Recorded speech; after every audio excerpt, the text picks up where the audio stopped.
You are enjoying the assets, so please deal with the liabilities as well. We'll return to you, but let's bring in a Deputy Information Minister, Kojo Upon-Nkrumah, to deal with some of the issues you've raised. Hello, good evening, Kojo Upon, if you can hear me. Good evening. Hi, good evening. So the minority is raising a lot of questions about how the economy is being run currently. They feel that you are finding it difficult to run the economy, and indeed you must eat the humble pie, in the words of Fifi Kwete, and deal with it rather than trying to increase taxes and all those things. What do you have to say, your initial reactions to that?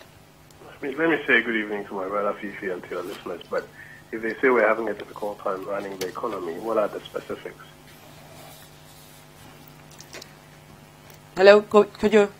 Yes, can you hear me? Yes, they say that yes, the city, for example, the city is not doing well. For example, inflation has been flying, and so when you look at the macroeconomic indicators, it's not good news for all of us, is it? No, it's not true. Inflation is down. They left inflation at 15%. Inflation is currently just a little above 10%. We brought it down to 9%. It's picked up a little bit around 10%. Our target is to bring it down to about 8%. And still struggling to hit your target of a single inflation figure, isn't it? No, we're not struggling. Like I said, we found it around 15%. We brought it down. We got it down to 9%. It's gone back up a little bit. And everybody knows that once you hit the single-digit range, it doesn't go down with that much speed. But our target is to bring inflation to 8 plus or minus 2. We picked it up as 15, currently sitting around 10. We're on track. If you talk about the macroeconomic indicators, and I just heard my brother Fifi talk about the fact that our growth is mainly on the account of oil. Listen, there are 20 sectors of this economy that are managed or that are recorded every year. In 2017, yes, we took growth up from 3.7, where they left it, to 8.5. And 11 out of the 20 sectors had done better than what they had left it to be. Again, on the macro front, if you take interest rates have dropped because government borrowing on the short end of the market has been reduced. So interest rates have dropped from the average of about 25%. They have dropped down as well. If you take some of the other indicators that we've been talking about in this country for a while now, the facts are quite clear that on the macro front or the macro fiscal front, take the deficit, for example, we've reduced the deficit from about 9% of GDP down to about 6.3% last year, coming down to about 4.5% this year. Certainly, if you say the economy is not doing well, these figures will suggest to you that you are actually not making the right narrative looking at the facts that are being put out. So I think if their claim is that the economy is not doing well, then the evidence, the numbers don't back what they're saying. I think what is clear is that what the minority does any time the government is about to put out a budget or a review is that they go into this exercise of trying to predict the worst and set up some panic into the friends. You recall before the 2018 budget, they held a similar press briefing, outlined, I think, about 9 different tax measures that they claimed were going to be rolled out. They spoke extensively to it. And when after the minister had finished reading the budget, those revenue measures had not been rolled out. They just quickly disappeared into thin air. And that's the same thing that they are doing. Government has been bold enough to say, yes, we need some more revenue, not because we're in trouble today, but because what remains of the administration's agenda will require more funding to complete. And we are willing to look in this medium or this mid-year review at measures that can commence the process of helping us raise enough revenues to meet the expenditure outlays for the future. I do not know why anybody would then rush into predicting some measures and even calling government to apologize to the people of Ghana that we have failed to deliver on the budget of 2018, and therefore we should apologize to the everyday Ghanaian. I, with the greatest of respect, ask my colleagues, Fifi and my colleagues on the other side, you and your listeners, the first day is just around the corner. Let's take our time. The minister will outline the mid-year review of the budget and the measures that he will roll out. And I'm very hopeful that we will be pleased with what he puts out.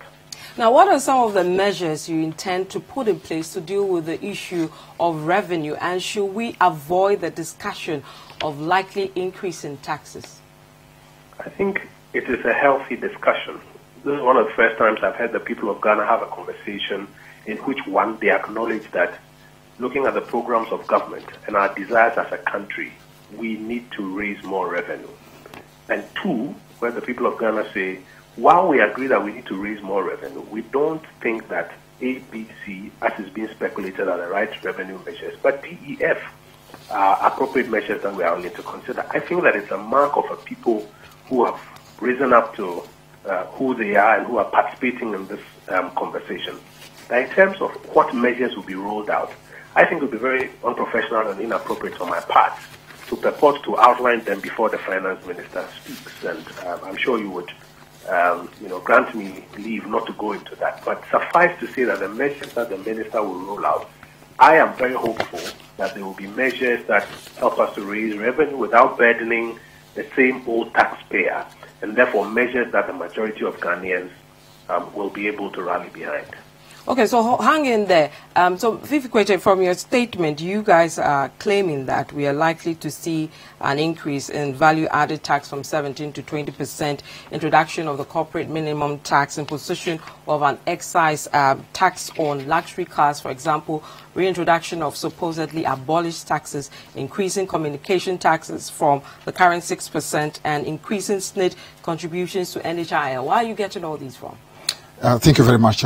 Before even I come to that, let me just, in quick response to some of the submissions made by my brother, Kojo, that really nobody has said that throughout the 18 months that you've been in office, you've not done anything. It's not possible for any government to spend even a year without doing something. So clearly you've done something. We are pointing to what you call the issue of consistency. You told the people of Ghana that we will move this country from taxation to production. And that's that Baumia, then as a candidate Baumia said, that's Bank of Ghana governor, he actually knows where the money is. And there's no need for any taxation. You don't need to tax the poor. Now, if you today, in spite of that bold declaration, on the back of which you rose to power, you reach 18 months after, you now go back to wanting to increase taxation, that's a serious question that needs to be asked. And that is actually the question that the people of Ghana are asking you. You promise us that you don't need to increase taxation before you can raise revenue, because you had very ingenious means to be able to do so. Why are you going back to that? You painted the picture as though everything were rosy. Things are not rosy. When you talk to a lot of people who are contractors in this country today, things are not rosy. Many of them are actually having their businesses collapse because of what you call inability to pay them. Massive arrears that actually have been accrued over the period. You go even into what you call various institutions. Take a typical example, the District Assembly Common Fund. When we were in office, it was then 7.5% of tax revenue. When they came, as part of their magical solution, they brought it down from 7.5 to 5. Everybody would thought, okay, that's great. What did they do after? They actually started strangulating all these agencies by taking that money in a form known as capping. Effectively, what that does is to strangulate all these various critical institutions of government. For example, through the District Assembly Common Fund, projects that are supposed to be going on in various districts. If you go all over the country today, virtually you can count on fingertips what is going on. Why? Because they literally have strangulated that. The same thing they are doing to the GET Fund, the same thing they are doing to National Health Insurance. National Health Insurance takes some of the money to pay training allowances of nurses. Now today you are trying to go through the back road to come and collect money from the taxpayer. Why did you have to disturb what was there? You came on a populist front, telling the people of Ghana that you actually can relieve them of all the difficulties. Then today you go back to taxes in order to tax the same people. Those are the issues that we are raising. For example, there's a major concern that we need to address in this country today. The fact that very little developmental expenses are taking place. A lot of what is going on is just consumption expenditure. If you don't build an economy when you are concentrating all your resources on expenditure, on consumption, that is the problem the MPP is facing. Now, if Kojo is talking about the fundamentals being okay, fundamentals, we have seen fundamentals. We saw single digit during the time I was a deputy finance minister. We sustained single digit in this country for more than 3 years. You've had single digit for 2 months, and then after that it goes back, and you are praising yourself. We saw interest rate come down all the way to below 10% in this country. Treasury bill went down to below 10%. So we have seen that before. So mentioning those fundamentals, it doesn't impress some of us. What is important is being able to deliver on the promises you have made to the people of Ghana. And that is where they are failing. Okay. So the issues about the taxation and so on, we are not manufacturing them. They are in a document that they themselves presented to the IMF. We are just quoting what they presented as proposals to the IMF. So it's not something that we are manufacturing at all. All right. So we'll leave it here. And Honorable Kojo Oponkrumah, I'll give you 1 minute to wrap up or react to. It is not true that the measures they measure in any IMF document. I ask you to challenge him to submit that document to you. He cannot submit any such document to you. The fact that he is not impressed with the improvement of the macro does not mean that there's no real improvement of the macro. Yes, we moved from taxation to productivity. That's how come growth went up and we raised more revenues. And if capping indeed was illegal, like you said, and that you were going to go to the Supreme Court, I would have imagined that it would have gone to the Supreme Court. But the bottom line for us is that on Thursday, the minister will outline an update of where we are and the measures moving forward. And I'm hopeful that we'll be pleased with it. All right. Thank you very much, former Deputy Finance Minister Fifi Kwech, as well as current Deputy Information Minister Kojo Oponkrumah. So let's try to remind ourselves what the minority indeed said this morning. Watch this. It appears that the government is seeking to punish the poor taxpayer after its own flawed policies that had led to a cash crunch for the scheme. A case in point can be traced to the budget statement, the 2008 budget statement, appendix 2018 budget statement, appendix 4B. And it shows that national health insurance should have had 2.2 billion, but the government decided to allocate 1.8 billion to the fund. What this means is that the remaining 419 million was used to fund the budget. Now, you have capped the budget and taken the national health insurance money, 420 million. In spite of that, you have decided to increase net contribution to the national health insurance levy. Let's still stay with this developing issue and speak to the editor-in-chief of Economic Times, Toma Amir, to pick his independent view about all these discussions back and forth. Now, government cannot now avoid increasing the taxes, can it? Quite frankly, it can't. It has a certain gap. Look, the thing is this. In theory, it could. All right. It has identified expenditures to the tune of 850 million for the second half of the year, which it could now cut out. All right.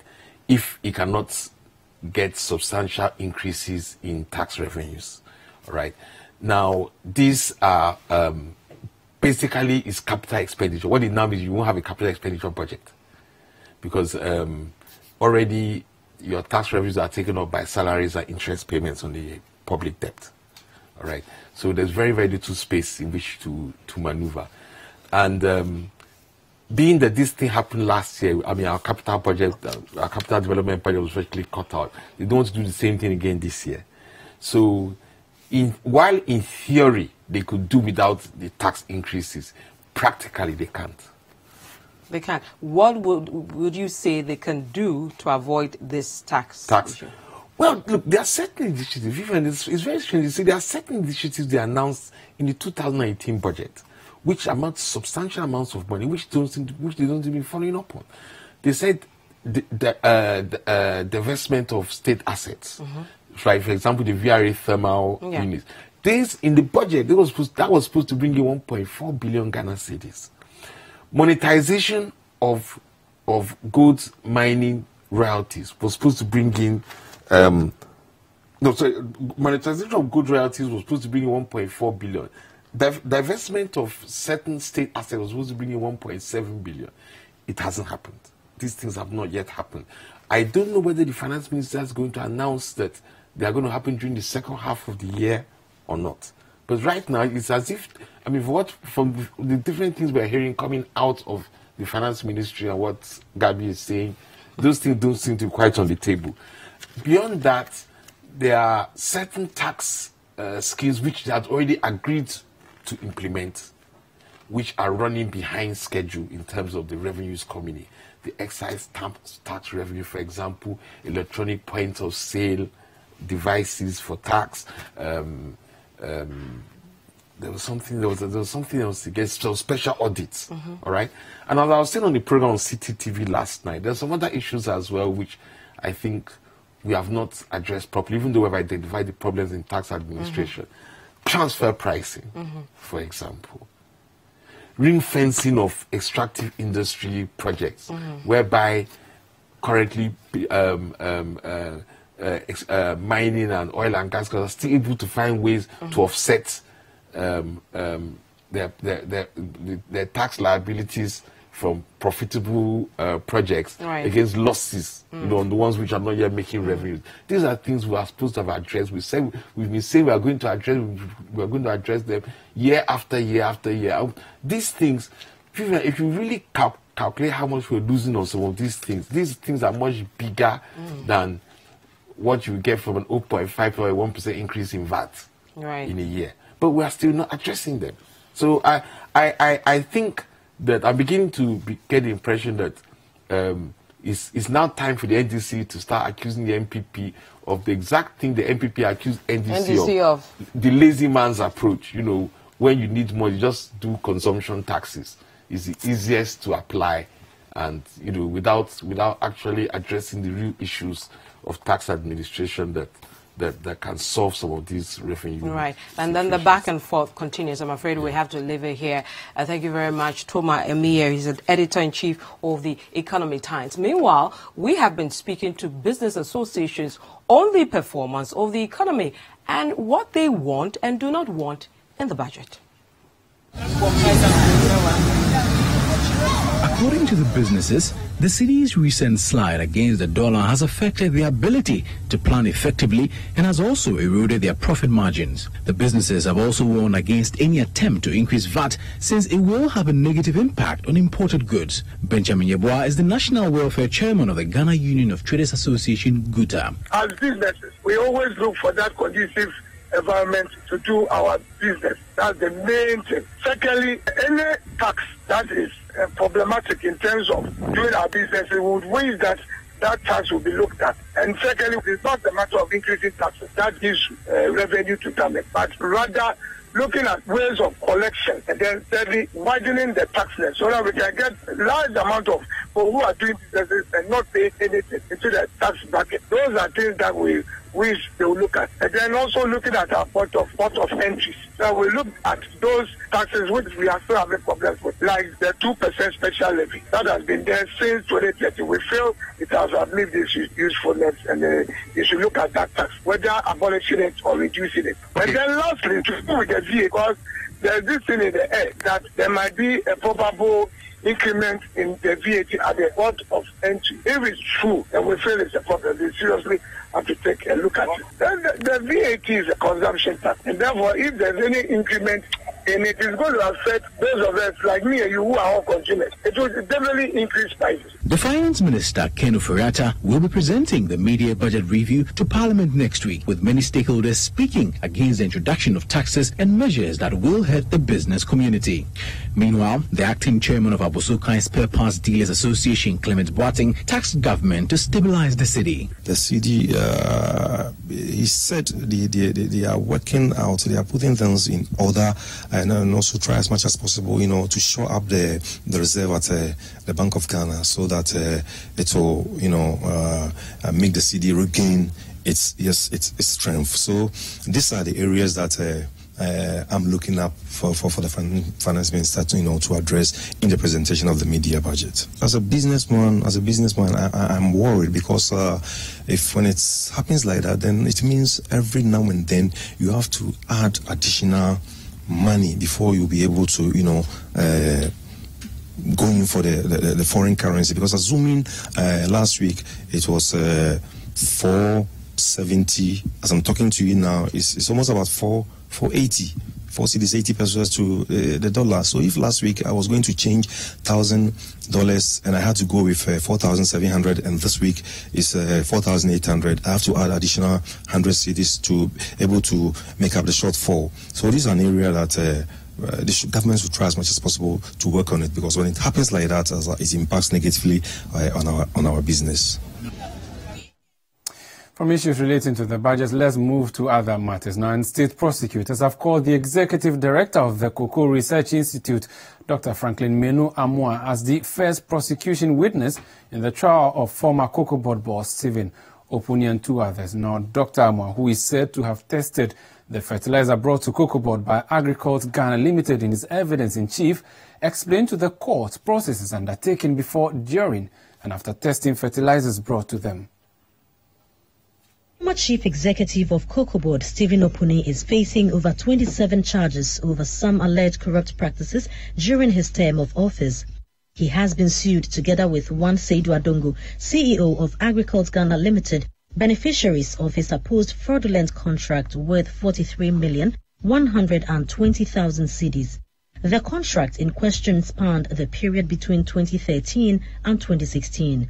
The investigator handling the case was last week ordered by an Accra High Court to furnish Dr. Opuni and his legal team with some documents in possession of the state. The documents include all letters written by the Public Procurement Authority in connection with Lithobit fertilizer during the tenure of Dr. Opuni, and all fertilizer contracts entered into by Cocoa Board from January 2008 to 2018, among others. The order follows the failure of the Attorney General to make available the documents as ordered by the court. Chief State Attorney Evelyn Kilson told the court that her department could not help Dr. Opuni since the documents are not in their possession. The state argues that Dr. Opuni misled the Public Procurement Authority to approve single-source contracts for Seydou Adongo and Agricult to provide fertilizer at a different cost. The Attorney General, Gloria Kufu, also said Seydou Adongo, acting on behalf of Agricult, submitted fertilizer to the Cocoa Research Institute of Ghana, CREG, for testing. The prosecution further said investigations established that Seydou Adongo deposited an amount of 25,000 Ghana cedis into the account of Dr. Opuni to influence the award of the contracts.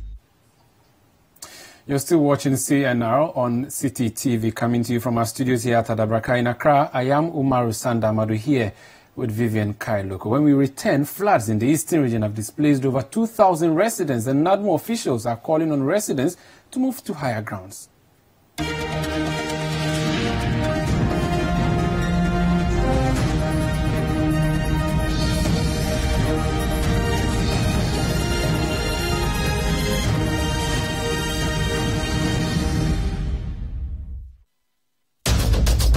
Tune in to The Point of View, Mondays and Wednesdays at 9 p.m. as Bernard Avlet takes the news further.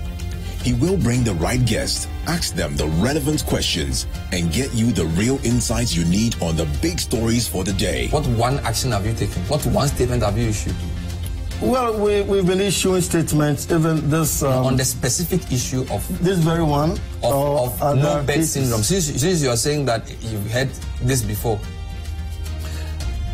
Well, we keep talking. The Point of View with Bernard Avlet, Monday and Wednesday nights, only on Citi TV.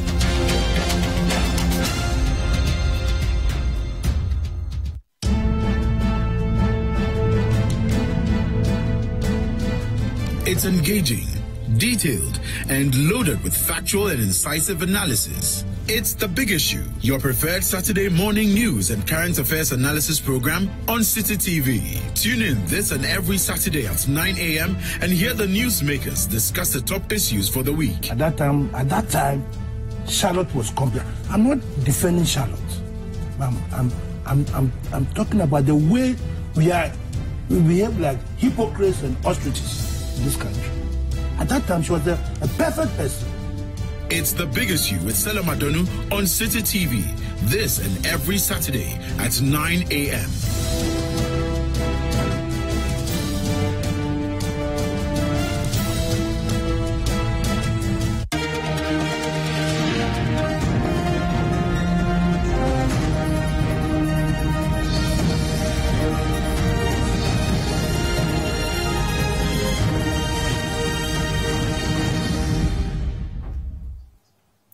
You're welcome back. Now, over 2,000 residents and communities along the Etiwa district have been displaced by floods in that area.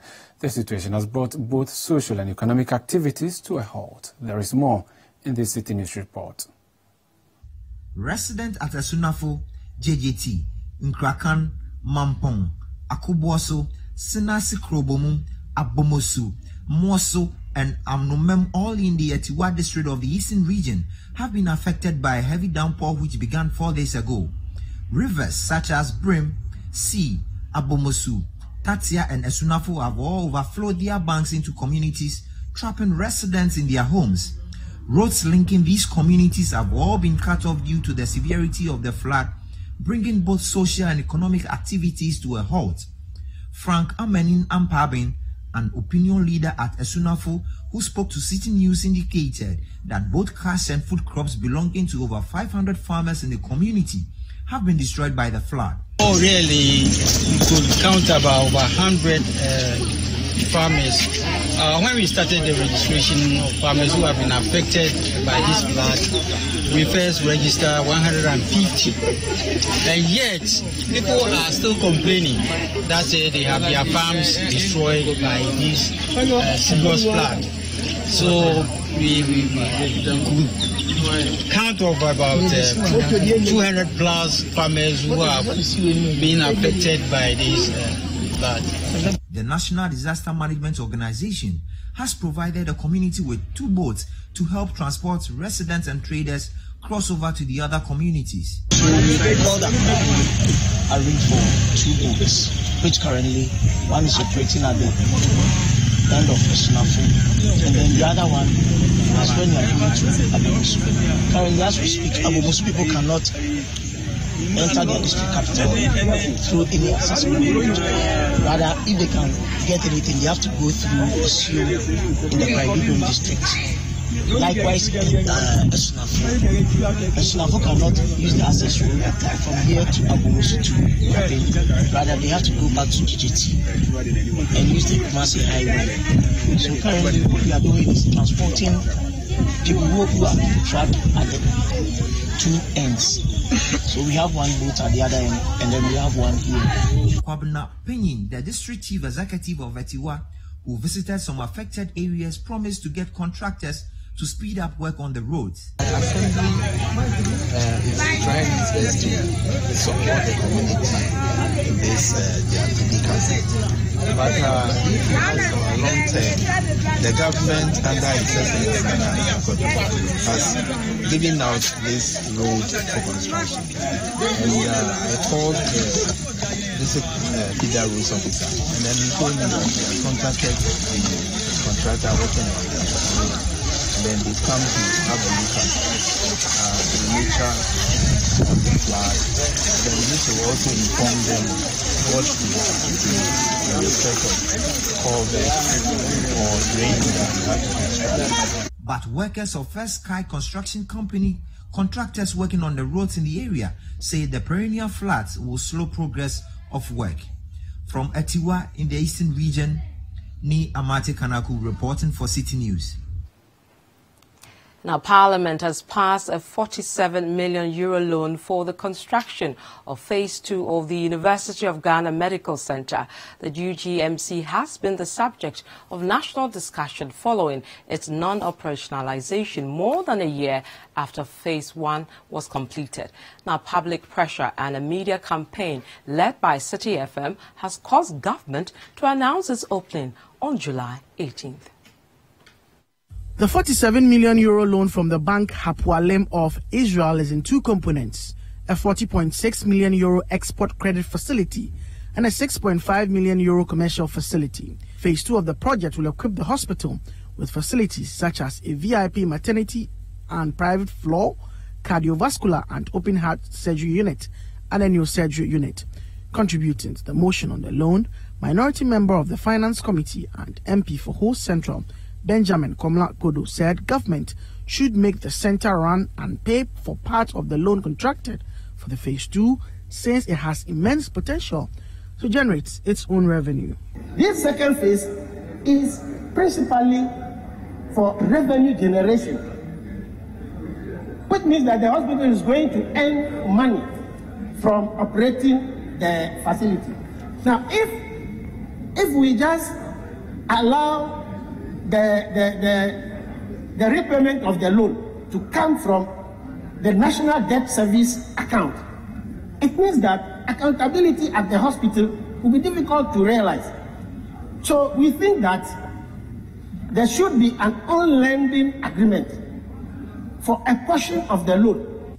But the chairman of the Health Committee of Parliament, Dr. Kwabena Nyama, believes the revenue generated from the hospital must rather go into properly maintaining the facility so as to boost its operations. One of the major strategies in there is to equip this facility with income-generating components so that they will be able to make enough revenue to maintain and sustain these state-of-the-art equipment, to make them functional all the time. Typical among them is the provision of VIP wards, provision of assisted reproductive centers, where enough revenue will be able to generate it to assist in taking care of other expenditures that they will incur, so that they will not have to depend on central government for budgetary support to maintain their structures. The House, by consensus resolution, approved the loan, which has a combined repayment period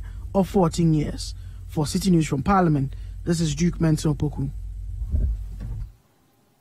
Let's go to education now. And as part of interventions to rid the nation of the no-bed syndrome, the Ghana Health Service has directed that the no patients rather be turned away from the hospital for no beds, but try to stabilize them at least before turning them away. In spite of the directive, Ghanaians seem to have expressed mixed levels of satisfaction when it came to the issues of healthcare delivery in the country.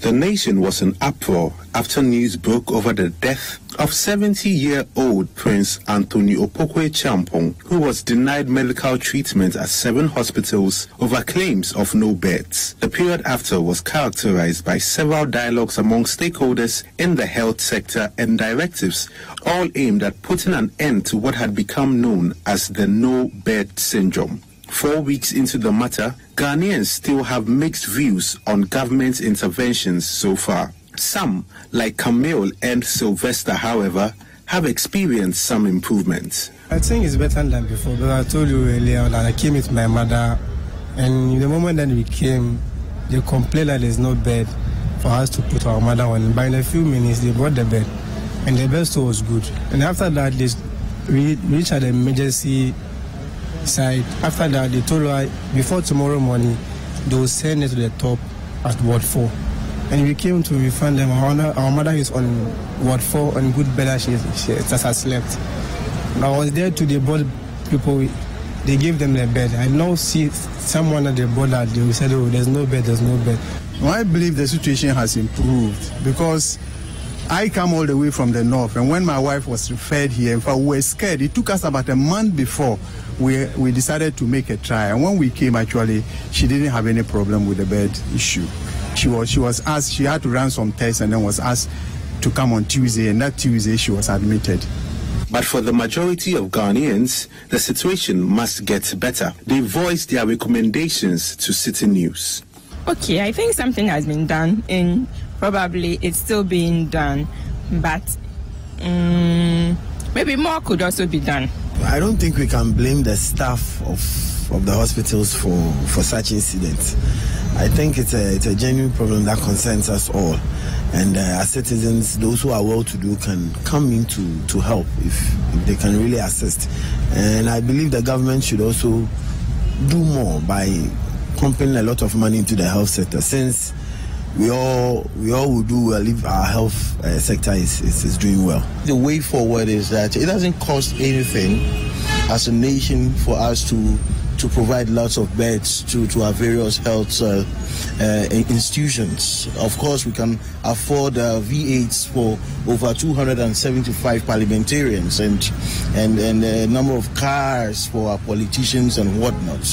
So it's a shame that we have to get to this level. All I can say is that there are several hospitals that have been built that we need to use them. Though the government can be lauded for steps taken so far towards eradicating the no-bed menace, it is clear that there's still more work to be done. For Citi News, Ni Ama Ama. Now, the Minister of State in charge of tertiary education, Professor Kwesi Yankah, has advised against tagging WASSCE and BECE candidates who record grades below C6 in the examination as having failed. His comments come in the wake of the release of this year's WASSCE results, in which many candidates scored below C6 in mathematics and English language papers compared to 2017. According to the minister, such candidates should rather be guided to find other suitable areas of study for higher education. We haven't been able to project that well enough, to the extent that if you have two candidates here, one of them wearing an overall with tools in hand and the other one with a coat and a tie to boot, you are asked to choose between the two. Certainly you go for the one on the right, because it is coats and ties we are talking about grammar education. This is what we are trying to invest in Ghana here, in trying to relaunch VET into people's minds and systems and getting them to know that this is where the future lies. Entire orientation is university-centric.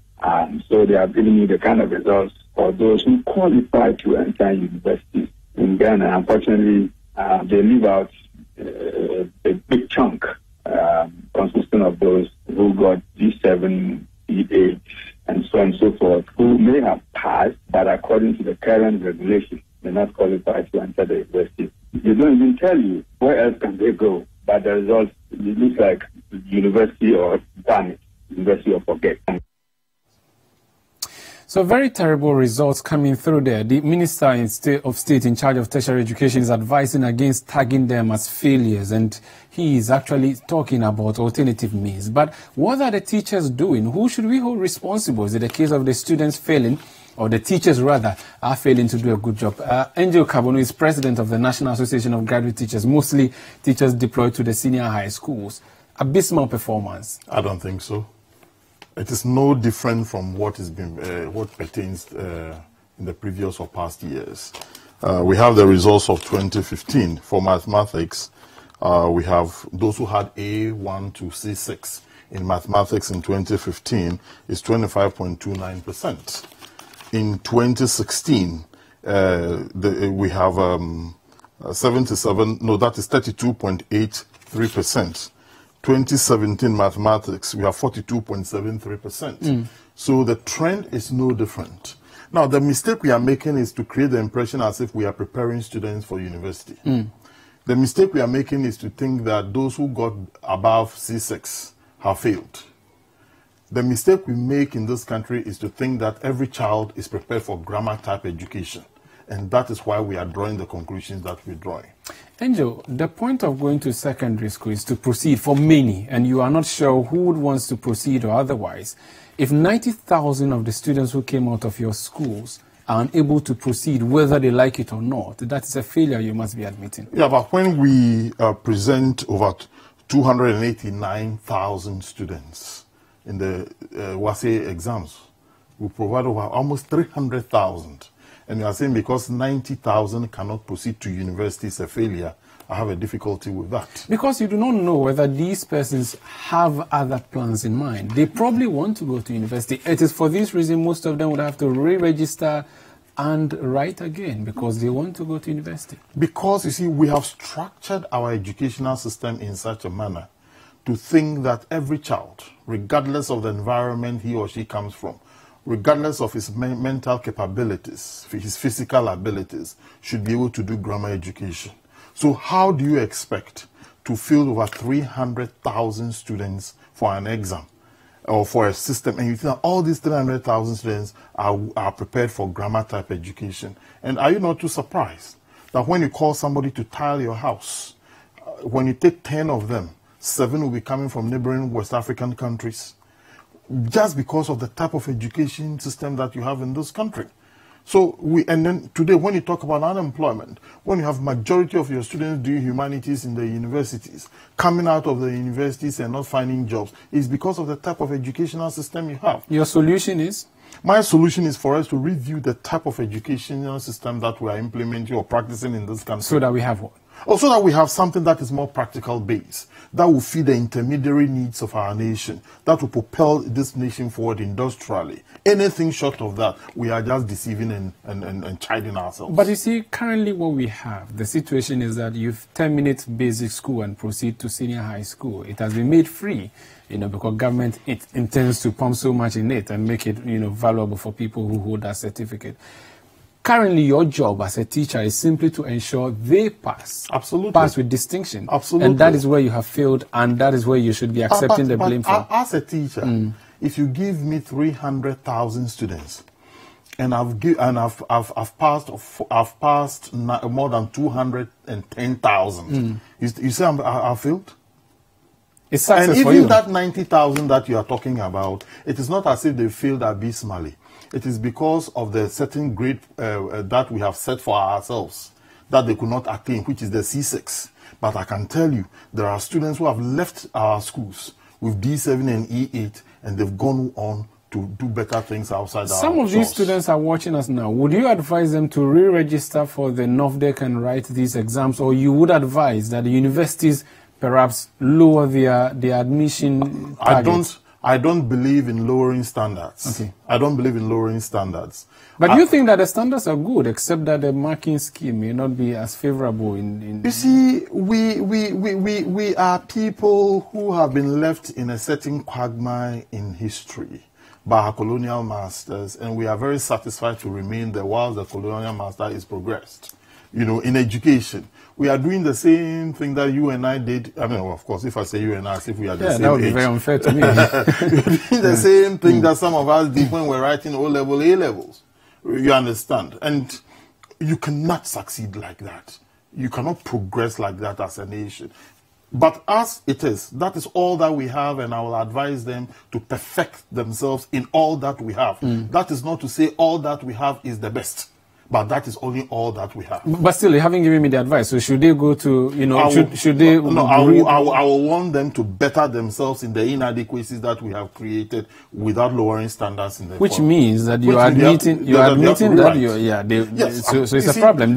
Are there alternative, streams that they could go into? Yeah, but you see, most of the people that you are talking about, who may have even done extremely well in the standards that we have created, are not carved out for that type of education. Look, I have an example of a student who did general arts in my school, and in an entertainment program where they were doing dressmaking, the type of dress design that general arts student gave, though she was not a visual arts student, she was not a home economics student, it tells you that this girl is being pushed into a certain educational framework by the parent or by the system. But innately, that is not what the girl is. Is that not the job of the teachers? You should have mentorship sessions where you identify the talents of these students so that you do not force them and force them to do what they can't do. When the options of opportunity are limited, then the teacher himself is straitjacketed to push the student into what is popular. Look, do you know that today in the United States of America, you don't need to be a science student to do medicine? You just have to do a pre-med course. Then you get yourself... So art students are becoming medical doctors. We have straitjacketed ourselves in a system that is dead long time ago. And we are not moving forward as a people. That is the problem we have in this country. Enjo Kabonu is president of the National Association of Graduate Teachers. We thank you so much for your time tonight. It's been good coming on CNR. But on still that particular story, the public relations officer of the West African Examination Council, WAEC, that's Madam Agnes Tekuju, has been speaking to Citi Newsroom, and they said they have identified the challenges. And in Mathematics Core 2, the chief examiner listed the following as some of the weaknesses of the candidate: as difficulty in translating word problems into mathematical statements, difficulty in solving probability-related problems, difficulty in solving simultaneous equations, and difficulty in solving problems involving mensuration. And the chief examiners have suggested that the teachers give students sufficient exercises in the various topics treated. They have also stated that the study of mathematics should be made more lively and interesting, among others. So these are some of the reports that we have from the chief examiners, which made available to the schools. We have it on our website, And I believe that few things are taken into consideration, and the students also spend more time studying should have better results in the years ahead. So, yeah, a very sad story there. 90,000 students cannot proceed, but of course, the education officials will insist that passing the examination does not necessarily mean you have qualified. Yeah, unbelievable. A very sad one. We've got so much to do, but we'll have to leave it there.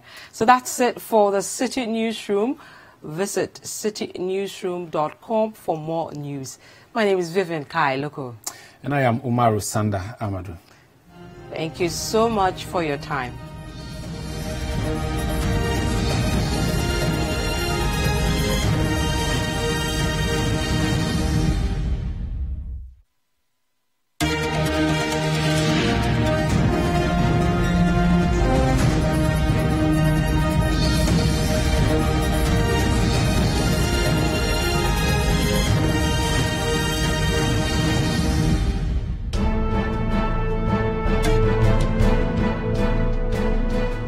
It's engaging, detailed, and loaded with factual and incisive analysis. It's The Big Issue, your preferred Saturday morning news and current affairs analysis program on Citi TV.